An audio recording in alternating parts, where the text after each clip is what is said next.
You're on a work call, replying to a text at the same time.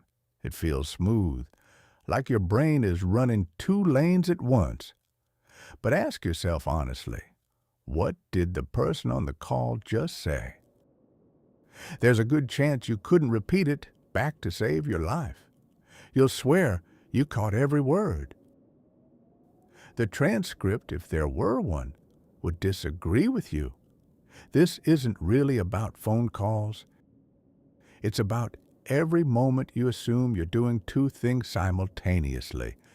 Texting and driving, watching TV and working, listening and scrolling.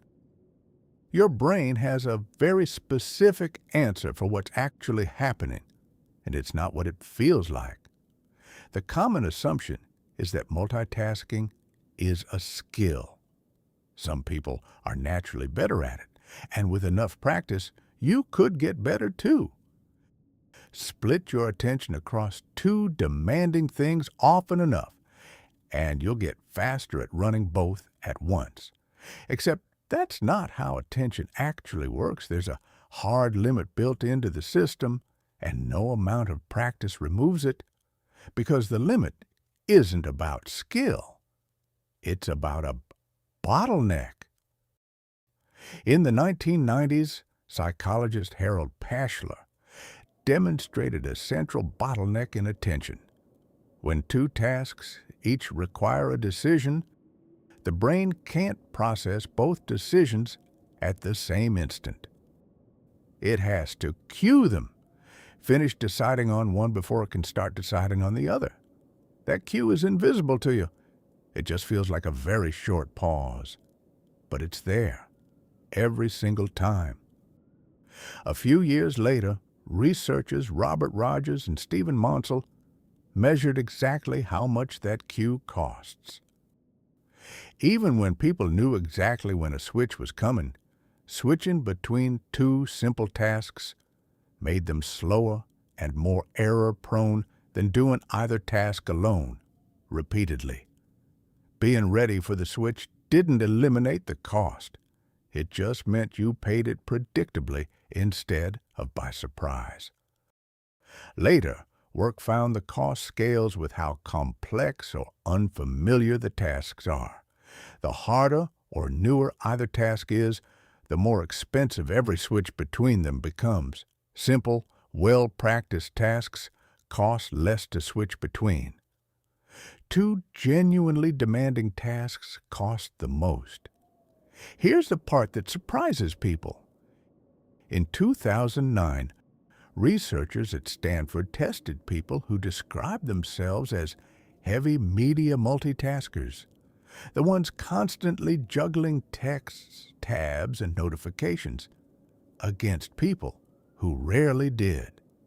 If practice made multitasking easier, the heavy multitaskers should have performed better on tests of switching and filtering out irrelevant information.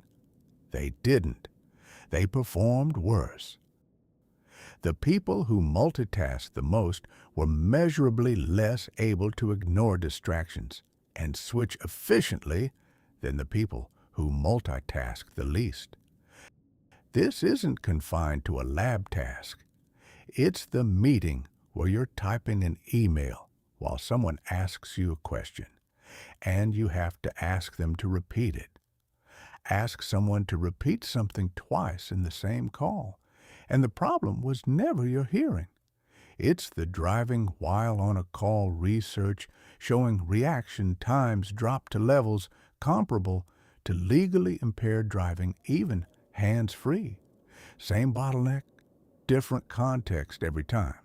To be fair, not everything you do at once counts as multitasking in this sense. Walking while talking works fine, because walking doesn't require the same kind of moment-to-moment decision-making once it's automatic. The bottleneck applies specifically to two tasks that both demand your active attention, not to one demanding task paired with something you could do half asleep. So the smooth feeling of doing two things at once is exactly that, a feeling, not a measurement. Underneath it, Your brain is running a fast and visible queue, and every item in that queue costs a little time and a little accuracy, whether or not you notice paying it. The people who feel most confident about their multitasking are often the ones with the least accurate sense of what it's actually costing them. None of this makes you bad at your job. It makes you human, running exactly the hardware you were given. So here's the practical version.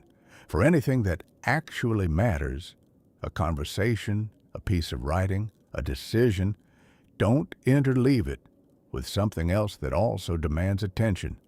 Do them in sequence instead, even if it feels slower. It usually isn't. You're just no longer hiding the cost of switching. Folding laundry while listening to a podcast. Fine. Laundry is automatic. Answering emails while on a video call. Not fine. Both are demanding the same kind of attention.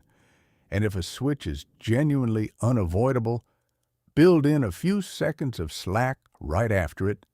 That's roughly how long the queue takes to clear. And it's the difference between switching and switching well. You weren't doing two things at once back there.